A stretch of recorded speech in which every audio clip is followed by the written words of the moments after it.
The early movement for Swadeshi is a landmark in modern Indian history. It heralds the dawn of a deep feeling of nationalism. The idea of Swadeshi suggested itself naturally to thinking minds in India very early. British rule was obviously impoverishing the countryside. As early as 1834 and 5, the British Governor General wrote to the Secretary of State for India that the misery of the people of India hardly finds a parallel in the history of commerce. The bones of the cotton weavers are bleaching the plains of India. Millions of spinners, weavers, and craftsmen were systematically starved and put out of employment by the policy of the British government in India. In 1896, the Indian government abolished excise duties on yarn imported from England and imposed a 3.5% duty on cloth imported as well as produced in India. Duties were levied on India-made coarse cloth to help cotton mills in Manchester. It was a cruel and a calculated blow to the poor weavers and craftsmen here. It was an instance of naked exploitation. Imperialism means continuous drain and exploitation of a poor country. The importance of India to England in the 19th century lay in the fact that India supplied some of the essential raw materials like hides, oil, dyes, jute, and cotton, acquired for the Industrial Revolution in England, and at the same time afforded a growing market for English manufactures of iron and cotton. Between 1849 and 1914, exports of raw cotton from India rose from 1.7 million pounds in value to 22 millions, and jute from 86,000 pounds to 8.6 million, that is 126 times. While the machine-made cotton goods from England ruined the weavers, machine-made twist ruined the spinners. The same process could be traced in respect of silk goods, woolen goods, iron, pottery, glass, and paper. The effect of this wholesale destruction of Indian manufacturing industries on the economy of the country can be imagined. British rule made India the agricultural colony of British capitalism, supplying raw materials and buying manufacturing goods.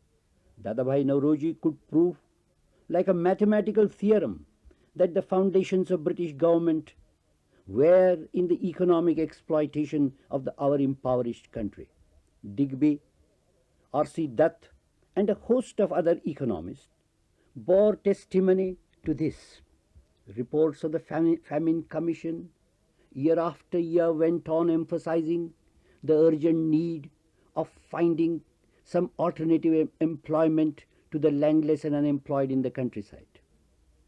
With the spread of education, a new generation grew in Bengal and Maharashtra and other parts of the country, and they began to ponder over the phenomenon of British rule and its economic, social, and political effects on the people of India.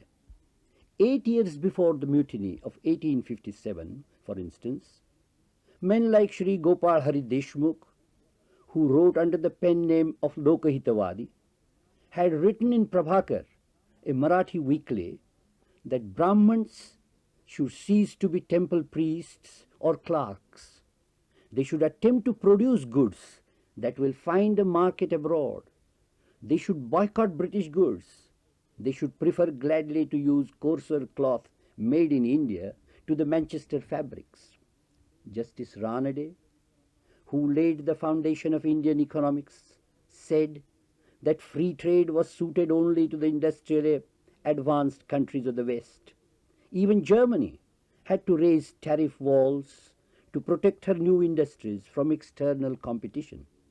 His disciple and secretary of the newly founded Sarvajanik Sabha, G.V. Joshi, began a systematic propaganda for Swadeshi in Pune. He himself set an example by using cloth made by hand or by Indian mills. There was an article in Lokmanya Tilak's Kesari in 1890 advocating collection of public funds for setting up small Indian factories. Lokmanya Tilak was an ardent advocate and protagonist of Swadeshi. They did not use the term capital formation or visualize what a colossal capital would be needed to industrialize a country like ours, but they wanted the whole population to be conscious of this. They started what is known as Paisa Fund. They wanted every man, woman and child in India to contribute just one paise to this fund. I remember, as school children, with what enthusiasm we contributed to this Paisa Fund. The glass factory at Talegaon near Pune is a monument to the early feeling for Swadeshi in Maharashtra. Swadeshi became a national effort after the partition of Bengal in 1905. Boycott of British goods and Swadeshi became the main platform of the Indian National Congress. There was such a sudden upheaval of the national feeling that Swadeshi spread through the length and breadth of the country. The Indian National Congress adopted boycott of British goods and Swadeshi as its main platform in 1906 at Calcutta when Dadabhai Nauroji presided. Intense propaganda of Swadeshi was made in towns and villages. Shri Surendranath Banerjee has recorded in his autobiography a very interesting incident. His granddaughter, aged 5, threw away a pair of shoes bought for her because they were foreign made. Another grandson of his, a little child of 10, refused to take medicines because they were manufactured in England. These small incidents give us an idea how the feeling for Swadeshi had gone deep down in the hearts and minds of men. Rabindranath Tagore was a wholehearted protagonist of Swadeshi. He has depicted the picture of an unassuming, unobtrusive patriot who works for encouraging Swadeshi concerns, banks, insurance companies, cooperatives, though losing often financially. He did not quite appreciate the burning of foreign cloth that came in the wake of the boycott and Swadeshi agitation. Lokmanya Tilak held a Swadeshi exhibition in Pandharpur at the time of the Kartik festival. He took lead in forming the Bombay Swadeshi cooperative stores with industrialists like Ratan Tata, Khatau Makhanji, Dwakadas Dharamsi and a few others as its founding members. Quite a few mill owners in Bombay, Ahmedabad and other places in India, unfortunately, took unfair advantage of this and raised prices of Indian fabrics, and some traders sold spurious cloth as Swadeshi. Gandhiji in 1920 put a new meaning and content in Swadeshi. He introduced the charkha. Only the hand-spun and hand-woven cloth was certified as genuine khadar. An All India Spinners Association was formed and centers for spinning and weaving were started in the countryside all over the country and certified khadi shops were opened. Khadi became the livery of freedom fighters. Gandhiji encouraged village industries and opened a special department of research and propagation of village industry. Dr. J.C. Kumarappa became the exponent of the economics of khadi and village industries. If one visits the khadi emporiums in big cities, one will see the marvelous progress that khadi and village industries have made during the last 2 decades. Unfortunately, they have not so far struck deep roots and have not become entirely viable.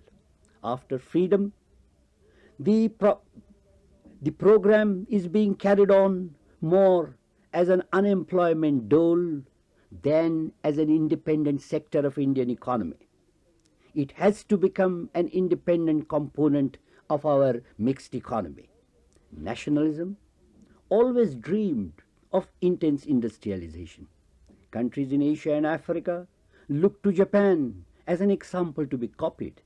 Japan learned the industrial know-how from the West and in a short time outdistanced the Western countries in industrial production. Planning, in a sense, is a natural further growth of Swadeshi.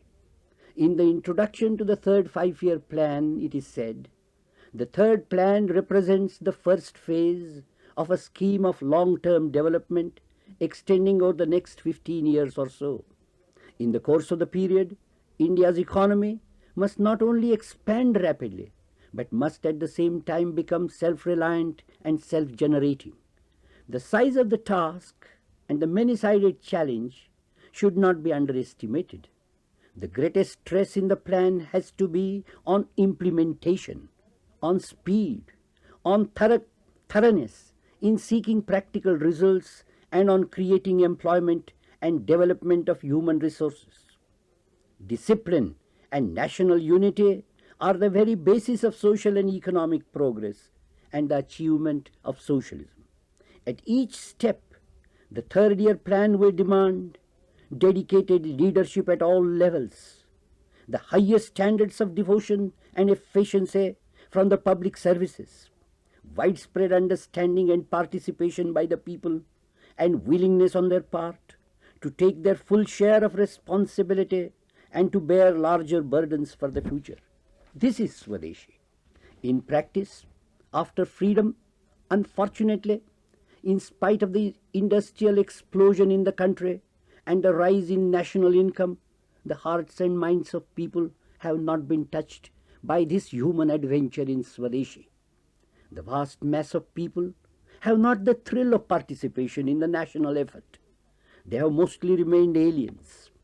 Very few feel thrilled at the progress we have made in production of steel and iron, or the achievements of our Hindustan machine tools, Chittaranjan railway engine factory, Hindustan antibiotics, shipbuilding at Visakhapatnam, and 100 other concerns like this. We have achieved self-sufficiency in these few years in sugar, sulfuric acid, nitric acid, hydrochloric acid, soda ash, superphosphate, automobile tires, cotton yarn, cotton piece goods, sheet and plate glass, crude steel, sewing machines, sugar machinery, electric bulbs, radio, electric fans, bicycles, cement factories. There are many more industries where we have achieved 80% of self-sufficiency. Because of the steep rise in prices and unequal distribution of gains, this achievement in industrial self-sufficiency has not received the attention it deserves. The Swadeshi spirit that was evident in the early stages of national awakening has faded. We have to reawaken that spirit in every man, woman and child in this country. It is our honor and privilege to contribute all we can to make this country of ours self-sufficient and prosperous.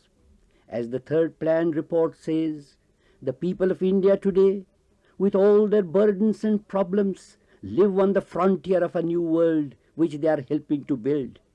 In order to cross the frontier, they have to possess courage and enterprise, the spirit of endurance and capacity for hard work, and the vision of the future.